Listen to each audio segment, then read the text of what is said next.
Продолжуваат преговорите за состав на нова влада. Веќе неколку дена интензивно се водат разговори, нема информации до каде се преговорите, од партиите само коментираат дека се разговара за принципите на новата реформска влада. Иако од партиите не откриваат ништо во насока на поделба на ресорите и конкретни имиња и негираат дека веќе разговарале на оваа тема. Во јавноста се шпекулира со имињата на оние кои ќе ги заземат министерските позиции. Лидерот на СДСМ и мандатар за состав на влада Зоран Заев во текот на вчерашниот ден имаше средби со лидерите на албанските партии, кои ги дадоа своите подписи за добивање на мандатот. Заев за прв пат по добивањето на мандатот се сретна со Зијадин Села, а потоа оствари средби и со лидерите на ДУИ и Беса Али Ахмети и Билал Касами. По средбите Заев изјави дека партиите од мнозинството полека ги приближуваат ставовите и дека главна тема на разговори биле принципите на соработка на новата реформска влада. Европска унија и НАТО.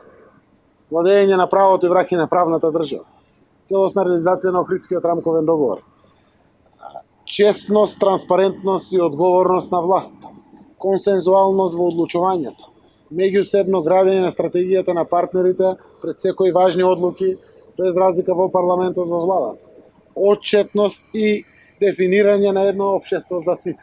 Важно за сите. И Касами синоќа по средбата со Заев изјави дека продолжуваат разговорите околу нивното учество во новата влада. Тој најави дека ќе инсистира таа да биде реформска и во интерес на граѓаните. Разговараме и понатаму за учество на Беса во влада која ќе биде реформска. Во овој дел за нас е многу важно принципите на составување на едната влада.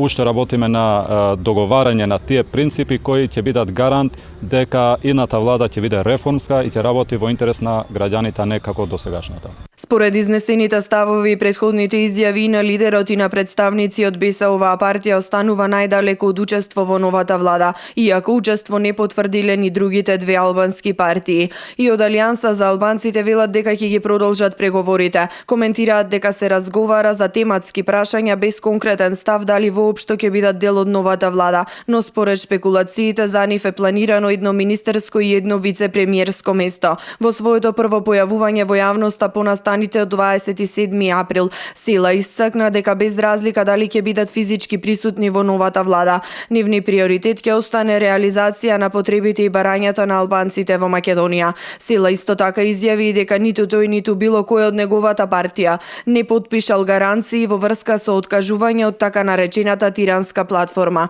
Иако очекувањата се дека ДУИ ќе добие најголем број на позиции во новата влада, од партијата на Ахмети не коментираат за нивната нова соработка. Според соопштението на ДУИ за вчерашната средба на Ахмети и Заев, партиите ги повториле приоритетите и заклучиле дека новиот владин кабинет има потреба од одговорни и квалификувани кадри, што укажува на тоа дека сепак партиите ги отвориле прашањето околу распределбата на ресорите. И додека течат преговорите за состав на нова влада, високата представничка на Европската унија Федерика Могерини му упатила покана на Заев да присуствува во седиштето на ЕУ на утрешната неформална вечера на премиерите на 6 балкански држави, како што јавува дописникот на МИА од Брисел, од кабинетот на Могерини во рамки на Европската служба за надворешни работи. Поканата до Заев била испратена во својство на определен за премиер. Тоа значи дека лидерот на СДСМ, иако се уште не е избран за нов претседател на македонската влада, утре во Брисел ќе биде представен како таков.